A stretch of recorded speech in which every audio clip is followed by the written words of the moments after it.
Hello, welcome and good evening to the hot seat. In the hot seat today is a businessman, founder member of the National Heritage Party, better known as the Jatika Hela Urmia, and a one-time treasurer of the United National Party. Good evening and a warm welcome, Mr. Tilak Karunarathna, Chairman of the Securities and Exchange Commission, Sri Lanka. Yeah, good evening, Faraz. So, Mr. Tilak, how does it feel to be back at the Securities and Exchange Commission? It is really a hot seat, as you call the program. Yeah, but I had no idea, or I was not too keen to accept this position till PM called me and said, "Tilak, we have unfinished business to finish. Go and do it." So I took up the challenge, and I feel quite comfortable. But there are, of course, challenges. And I must thank him because he has given me an excellent commission. What I mean is the commissioners. Right. And highly qualified, well versed in the capital market dealings and also in regulation, and they are real professionals, so it's really a pleasure to work with them. And Mr. Tilak, when in the previous administration, how did you end up in the SEC then? Yes, that is a very sad situation, I must say. Okay. When I took over, because the main function, as per the Act also, the regulator's job is to regulate, not to promote. Right? Promotion is done by the capital market. So, but instead of regulating the market, we were involved in so many other things, including promotion. And there were so many allegations at that time, as you know, about pumping and dumping, and then insider trading, front running, manipulations, and whatever that could have been done wrongly in the capital market was done. Right? So therefore, there are so many complaints. I initiated inquiry into all this, and then the pressure came up from the very top.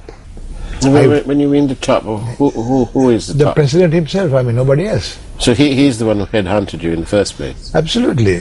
He offered me many things before that, ambassadorship in Japan, High Commissioner in UK, Chairman Petroleum, which all I very politely refused and declined because I didn't want to be in government service. I had to be a government servant or even to hold an office in a state institution, because you can't do your job independently and fearlessly.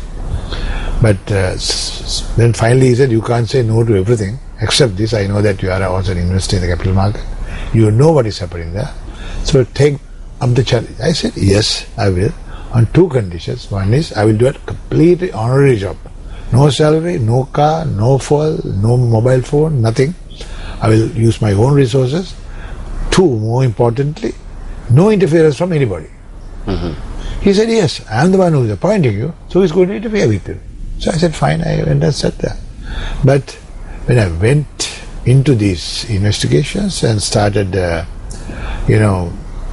doing things which upset many of the very powerful guys who were with the government then he is the one who exerted pressure on me.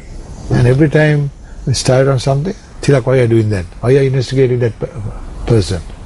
I said, "To me, it looks like he had done something wrong. So we got to investigate." He said, "You can't do that. They are my supporters. They are my benefactors. They are the people who help us in elections. And how can you do that? And then we will not have their support." I said, "Sir, that is your problem, not my problem. I came on the assurance that my work will not be interfered with." So not once, not twice, so many times. So finally it came to a situation where I just could not work there anymore. And then he also sent me word that you and I can't work together, so better you go. So I went. Didn't you get a clue as to how he may act? Because previous to that we had Malik Kader, who not Malik, it was Indrani Sugardas, Light Tunga's wife. Yes, we had the Malik was the DG. That's right. He mysteriously appeared in some office in the Ministry of Finance. Yes. And consultant on capital markets. That's right. And then we had this respected figure in the form of Indrani Sugardas, wife of the presidential secretary, and she resigned. Did you not uphold her principles. Yes. Did you? Great lady. Did you not get any sort of? No, sign? but because I got that assurance from him, Right. I knew the past. I knew, but then I thought that because my friendship with a former president extends to at least the early 80s, So it's more than almost 30 years or more, perhaps. So I thought, no, he's going to support me on this, and that's why I went. Did you ever get a call from the former Defense Secretary, Gotabaya Rajapaksa? Yes, of course. I got a call as I began. He said, he mentioned two names and said they are good friends of mine, and I understand that they have an issue with SEC, Security Exchange Commission. See whether you could help them out. So, Gotabaya is also a friend and all college mate, and of course very much junior to me.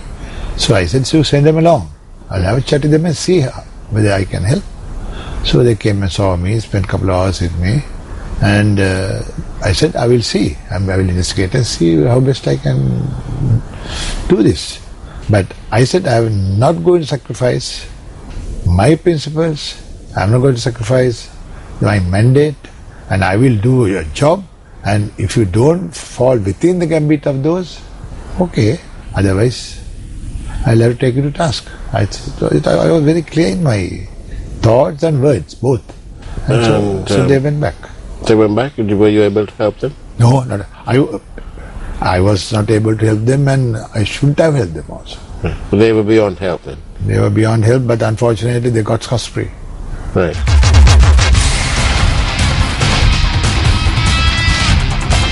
And so you left. And you're back now. And do you think that you're going to get any pressure from this president and this prime minister? I was appointed by the Prime Minister because SEC now directly comes under the Prime Minister, right, the regulator, and I have 100% trust and faith in him, and there will be absolutely no interference or pressure on me. So that is why I have gone there. And so you don't feel that this time you're going to be invited to the presidential mansion and have a presentation from the high net worth individuals? Yeah, that came as a thunderbolt because we were never told that there was going to be a presentation. Right. We also could have made a presentation, but of course I defended my staff and myself, I think, adequately. But that was really ridiculous, I thought, that presentation. Part of our job is, if they see any wrongdoing by a investor, we send a letter of caution. Yeah. And even the letters were produced. He's sending letters to investors. So how can you galvanize the capital market? The investors are now scared to come in there. So that kind of presentation was made. That was terrible. So anyway. Mr. Tilak, just move on. Can you explain in layman terms the difference between speculation and manipulation?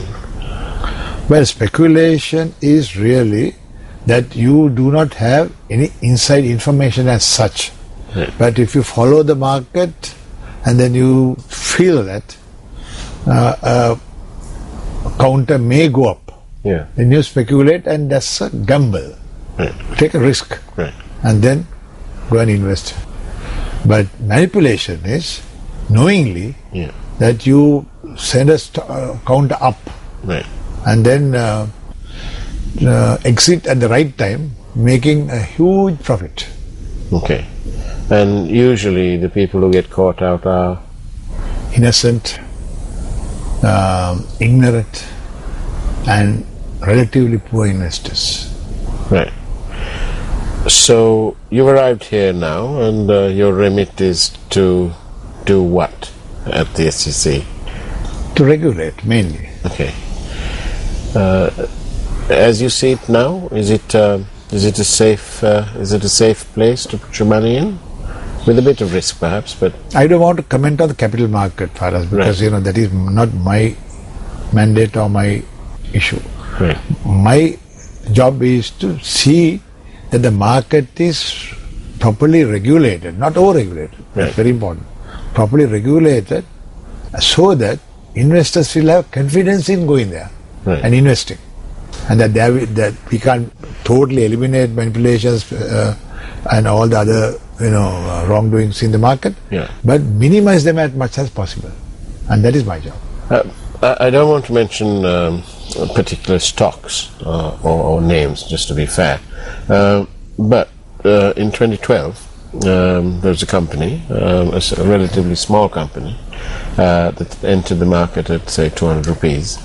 In the space of 18 days, their stock had zoomed to 1,500. That's speculation or manipulation? That is certainly manipulation. Okay. At one point, that company was, the small company was worth more than a bank. Yes, billions. Yeah, literally billions. Today, 5% shareholder also became a billionaire. Yes, that's right. Yes. Today, that share is worth about 20 rupees. 21, I think. 21, whatever. What systems you have in place to overcome these? Because obviously, lay people get caught out. Now we have the surveillance division, Right. who keep tab on the movement and all the other activities in the stock market on a second by second basis. Right. It is all reflected in our database. Right. And then if there's any unusual movement, they're supposed to immediately spot it and take the necessary action to prevent it or bring it to the authorities to check on that. So the surveillance is one. Then of course we have the investigations division. So, and then of course the enforcement. But obviously there had been certain shortcomings in actually correcting such happenings in the past. Are the laws adequate? This act came into being 27 years ago, and since then there have been very few amendments. So it's basically not in keeping with the modern trends in capital markets, regulators. If you take US SEC or even Malaysia, Singapore or any other, they're far ahead of us. So that is why we are now actually when I left in August 2012, or when I was forced to leave in 2012, I had the first draft completed, the amendment with the World Bank and assistance and with the semi-legal division. And I sent a copy to the Treasury as well as to COPE, just to show that we have done what we were expected to do. But since then it has been going up and down. Now we are on to the 7th draft now. So, but I have again fast-tracked it, and we have this even on a kind of daily basis going into this and trying to sort of close all the loopholes, and even this now we are bringing this in a whistleblower protection in keeping with the US SEC Act and the new amendments. So trying to bring it up to date. So, and also we only have criminal jurisdiction at the moment. So it's very difficult to prove. Because you have to prove beyond doubt, reasonable doubt. But in the new act, we will have civil jurisdiction as well. So balance of properties, and it's much easier. So there are certain shortcomings in that, but I won't blame this dismal performance in the past purely on the act. Now, there had been shortcomings on our part as well. So just because you mentioned the US SEC, am I right in saying that they have a sort of a non-partisan head of SEC there? Yes, of course. Yes. That if the present head was appointed during the tenure of office of President Reagan, if I remember right. And since then, so many presidents have come and gone, and even under President Obama, same person continues. There is no interference. But so that's the way it should be.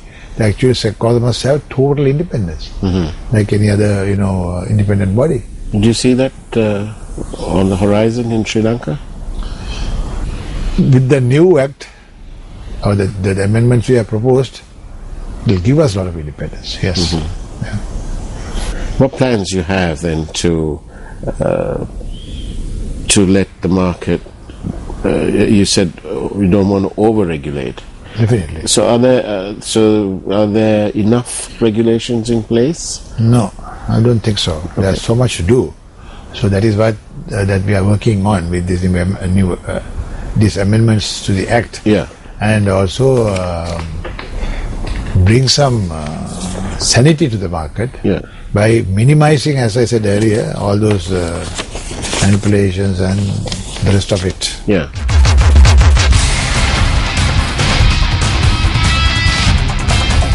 So the people who give credit, the way I understand it, is separate entities from the actual brokerage. Yeah, but brokerages can have wholly owned subsidiaries, right, extending credit. And so, do you regulate? The regulation comes to the people who supply the credit as well. We can extend our sort of area of authority to them as well. Yes, we as people in the media, we too have had various sort of people complaining about all sorts of abuses. Yeah. Certainly, we are going into that. Yes. And can I ask you, some of this, the brokerage community has also played a role in creating this bubble. So they also must share some blame. Is one perception. I don't blame all the brokers. No. Certainly not. A minority of the brokers, yes. How do you have plans to regulate that too? Yes, of course. Brokers, regulation of brokers come under us. Right. Yeah. Will you tighten it up? Yes, we have to. Yes. Mm-hmm. And with this T+3 settlement cycle, there's like a huge settlement risk in the market with the brokers, some not sufficiently capitalized. How are you going to address this? Now we have gone into this tripartite agreement with the central bank, the CSE, and ourselves into bringing in DBP, the universal payment. Right. And so that it's almost immediate, and we have already found a consultant. I see. We ordered a consultancy, and that was before my time. Yeah. And now, so it's very much on. So we think that hopefully by the end of the year we should have it in place. Right. So what is your vision for the capital market in Sri Lanka, and how I would call it a vision for the capital market, because that vision should come from the capital market. Right. Our vision is where we would be, say, 5 years hence from now, as the regulator. Mm-hmm. That is the vision. And for that, my previous administration, before I took over, they have formulated something, but of course there's nothing new in that. All that has been there from the time of Mr. Gamini Wickramasinghe, or even beyond, who was the chairman then, or even beyond, and we all have contributed to that vision. So if we can implement all those things, certainly we will have a well-regulated capital market, and where investors, big and small, knowledgeable and not so knowledgeable and totally ignorant, will have a fair deal. Mm-hmm. And we undertake this education, that investor education and investor education programs. Now in your own channel we have the Danno Dinanno, that show it, which is very popular, and that is based on knowledge of how to invest and other things about the stock market. And then in newspapers we have it, and then we have investment forums all over the country, actually educating the investors. So with that, we expect the people who invest in the capital market to be fairly knowledgeable. They obviously all can't be experts, and some of them deal directly, but most of them deal through a broker. So they depend on the broker's advice, and that is where I think the weakness is. And brokers advise, some brokers, I'm not blaming all, advice may not be the right advice. Right. In your last tenure, when you left, it was common knowledge that there were about 17 files which you were stopped in your tracks. Yeah. Do you intend picking them up again? Yes. Now it's like this. I find this. I sent 17 files to the Treasury and to COPE Yeah. before I left, Yeah. and those were the investigations were incomplete. Right. But those were the investigations that were in the pipeline. Right. Right. So if I may give you a breakdown of that. Yeah. Now, for example, that was in 2012. We had altogether 19 ongoing. Right? Right. 17 files are sent, but there were 2 more. And out of which only 5 individuals have been warned. One broking firm cautioned regarding market stroke price manipulation. Yeah. And 2 investment advisors warned again front running. So that is 5 plus 1, 6 and 2, 7. Other 12 have been dropped due to insufficient evidence. Are you good? Is there a case to reopen those files? Now, where enforcement action had been taken, Yeah. we can't. No. Other 12 certainly we can revisit. Right. And that I intend doing, and we have already started. Should that send the shivers down people's Why shouldn't back? they? If they're not done anything wrong, then why should they send? They shouldn't be. They should be at all. They are not going to. So you're not going on a witch hunt? So obviously not. When I accepted the job, I said no, I'm not on a witch hunt. Right. Certainly not. So really, in the past, it has been, the stock market has been a nice euphemism for that absolutely can't say word, casino. For few. For few. Yeah. It was a casino for few. Yeah. And you intend making it a proper marketplace for safe investments, maybe? Yes, capital market is not 100% safe like most of the investment. Right. You take a risk. Yeah. The risk factor is not totally eliminated. Yeah. All what I can do is informative, well-judged investment where your risk is minimized. That's all you can do. You can't eliminate risk totally, but it's much better than playing casino. Because the casino is heavily loaded against a man who plays. Yes. But here it is not so bad if you know what you are doing. Right.